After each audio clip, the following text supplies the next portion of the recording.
নমস্কার বন্ধুরা, কণিকাস কিচেনে আপনাদের সবাইকে অনেক অনেক স্বাগত জানাচ্ছি।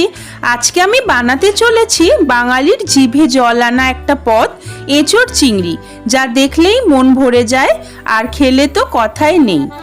এই সময়টায় মানে গ্রীষ্মকালে প্রতিটি বাঙালি বাড়িতেই এই রেসিপি হয়ে থাকে, তবে আমি যে পদ্ধতিতে বানাই সেটাই আজকে আপনাদেরকে দেখাবো। চলুন তাহলে শুরু করা যাক আমার আজকের রেসিপি। এঁচোড় চিংড়ি বানাবার জন্য আমি সবার প্রথমে এঁচোড়গুলোকে সেদ্ধ করে নেব। তার জন্য একটা গরম কড়াইতে দিয়ে দিলাম বেশ খানিকটা পরিমাণে জল। 1 চা চামচ পরিমাণে দিয়ে দিচ্ছি হলুদ গুঁড়ো। একটা চামচের সাহায্যে হলুদটাকে ভালোভাবে জলের মধ্যে এবার মিশিয়ে নিচ্ছি। এবার এর মধ্যে দিয়ে দিচ্ছি আগে থেকে কেটে ধুয়ে পরিষ্কার করে রাখা এঁচোড়। এখানে আমি প্রায় 600 গ্রাম মতন এঁচোড় ব্যবহার করেছি, আর দুটো বড় বড় সাইজের ডুমো করে কেটে নেওয়া আলুও এর মধ্যে দিয়ে দিলাম। এখন এঁচোড় আর আলুটাকে মিডিয়াম টু লো ফ্লেমে 15 মিনিটের জন্য ঢাকা দিয়ে আমি সেদ্ধ করে নেব। এঁচোড় আর আলুটা যতক্ষণে সেদ্ধ হচ্ছে ততক্ষণে আমি চিংড়ি মাছের মধ্যে লবণ হলুদ মাখিয়ে নেব। এখানে আমি 200 গ্রাম পরিমাণে চিংড়ি ভালোভাবে কেটে ধুয়ে পরিষ্কার করে রেখেছি। এর মধ্যে দিয়ে দিলাম 1/2 চামচ পরিমাণে লবণ, 1 চা চামচ পরিমাণে দিয়ে দিচ্ছি হলুদ গুঁড়ো।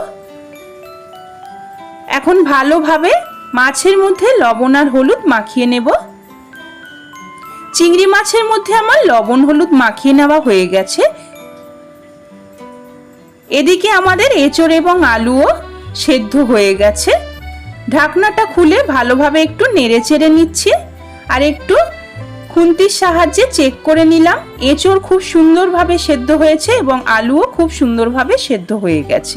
গ্যাসের ফ্লেমটাকে অফ করে নিয়ে এবার আমি এগুলোকে নামিয়ে নিলাম। এবার চিংড়ি মাছগুলোকে ভাজবার জন্য একটা গরম কড়াইতে দিয়ে দিলাম 1 টেবিল চামচ পরিমাণে সাদা তেল। তেল প্রথমে খুব ভালো করে হাই ফ্লেমে গরম করে নিয়ে দিয়ে দিচ্ছি আগে থেকে লবণ হলুদ মাখিয়ে রাখা চিংড়ি মাছগুলোকে। এখন নেড়ে চেড়ে হাই ফ্লেমে চিংড়ি মাছগুলোকে একটু হালকা করে ভেজে নেব। চিংড়ি মাছ হালকা করে ভেজে নেওয়া হয়ে গেছে, এখন আমি এগুলোকে নামিয়ে নিচ্ছি। এখন একটা গরম কড়াইতে দিয়ে দিচ্ছি 2 টেবিল চামচ পরিমাণে সাদা তেল। তেল ভালো করে গরম করে নিয়ে ফোড়নে দিচ্ছি 1 চা চামচ মতন গোটা জিরে আর দিয়ে দিচ্ছি 2টো ছোট ছোট তেজপাতা। ফোড়নটাকে প্রথমে খুব ভালো করে ভাজা হতে দেব। এরপর এখানে দিয়ে দিলাম 1/2 চামচ পরিমাণে চিনি। এই পর্যায়ে চিনি ব্যবহার করলে তরকারির কালারটা খুব সুন্দর আসবে। ভালোভাবে একটু মিশিয়ে নিয়েই দিয়ে দিচ্ছি 2টো মাঝারি সাইজের কুচিয়ে নেওয়া পেঁয়াজ। এখন নেড়ে চেড়ে মিডিয়াম টু হাই ফ্লেমে পেঁয়াজটাকে একটু লালচে করে ভেজে নেব।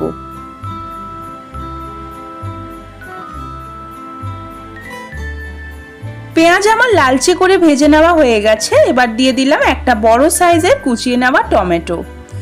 টমেটো দেওয়ার পরই স্বাদ অনুসারে লবণটাও দিয়ে দিলাম। এই পর্যায়ে লবণটা দিলে টমেটোটা খুব তাড়াতাড়ি মেল্ট হয়ে আসে। ভালোভাবে এখন মিশিয়ে নিচ্ছি সমস্ত কিছু। আবারও একটু আমি টমেটো আর পেঁয়াজটাকে ভেজে নিয়েছি। টমেটোটা হালকা একটু মেল্ট হয়ে গেলেই দিয়ে দিচ্ছি 2 চামচ ভরে ভরে আদা রসুন বাটা। গ্যাসের ফ্লেমটাকে এবার মিডিয়াম টু লোতে করে দিয়ে ভালোভাবে আদা রসুনের কাঁচা গন্ধটা চলে যাওয়া অবধি নেড়ে চেড়ে মশলাটাকে ভেজে নিতে হবে। আদা রসুনের কাঁচা গন্ধ চলে গেলেই মশলার মধ্যে দিয়ে দিচ্ছি 1 চামচ পরিমাণে জিরে গুঁড়ো এবং 1 চামচ পরিমাণে ধনে গুঁড়ো। 1 চা চামচ পরিমাণে দিচ্ছি হলুদ গুঁড়ো আর দিয়ে দেব 1.5 চা চামচ পরিমাণে লঙ্কার গুঁড়ো। এখন মিডিয়াম টু লো ফ্লেমে ভালোভাবে নেড়ে চেড়ে মশলাটাকে কষিয়ে নিতে হবে যতক্ষণ না পর্যন্ত মশলা থেকে তেলটা আলাদা হয়ে আসছে। মশলা থেকে আমার তেল আলাদা হয়ে গেছে, মশলা ভালোভাবে কষিয়ে নিয়েছি। এবার সেদ্ধ করে রাখা এঁচোড় এবং আলুটাকে দিয়ে দিলাম। এখন গ্যাসের ফ্লেমটাকে মিডিয়াম টু লোতেই রেখে নেড়ে চেড়ে মশলার সঙ্গে এঁচোড় এবং আলুটাকে 3 থেকে 4 মিনিট ভালোভাবে একটু কষিয়ে নেব।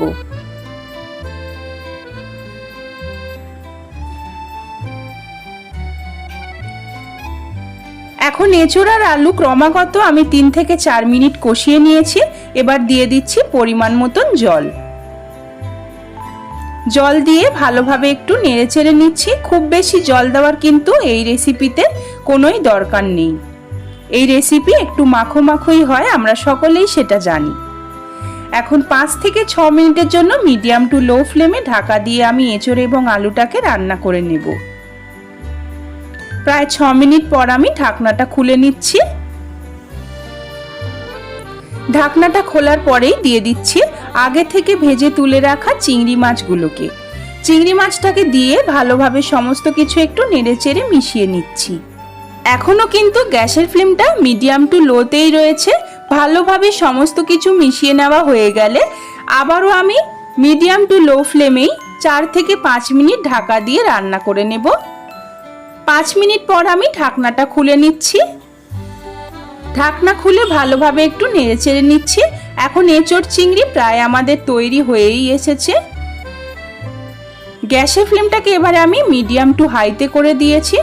ফাইনাল টাচের জন্য দিয়ে দিচ্ছি 1/2 চামচ পরিমাণে গরম মশলার গুঁড়ো। গরম মশলার গুঁড়ো দিয়ে ভালোভাবে সমস্ত কিছু একটু মিশিয়ে নিচ্ছি। এখন কিন্তু জিভে জল আনা স্বাদের এঁচড় চিংড়ি একেবারেই তৈরি। গ্যাসের ফ্লেমটাকে আমি অফ করে দিয়ে এবার নামিয়ে নেব। তাহলে দেখতেই পেলেন তো বন্ধুরা কতটা সহজ করে আমি এঁচড় চিংড়িটা বানালাম। আমার আজকের এই এঁচড় চিংড়ির রেসিপিটি যদি আপনাদের ভালো লেগে থাকে তবে অবশ্যই বাড়িতে একবার বানিয়ে আমাকে কমেন্ট করে জানাতে ভুলবেন না যে আপনাদের কেমন লাগলো। আমার ভিডিওটিকে একটি লাইক দেওয়ার অনুরোধ রইল আর আমার চ্যানেলকে সাবস্ক্রাইব করে আমার পাশে থাকবেন। পাশে থাকা বেল আইকনটিকেও প্রেস করে দেবেন যাতে চ্যানেলে আমি যখনই কোনো নতুন ভিডিও দেব আপনারা সবার আগে দেখতে পেয়ে যান। আমার এই ভিডিওটিকে বন্ধুদের সঙ্গে বেশি বেশি করে একটু শেয়ার করে দেবেন। আজকের মতন এই পর্যন্তই, ধন্যবাদ।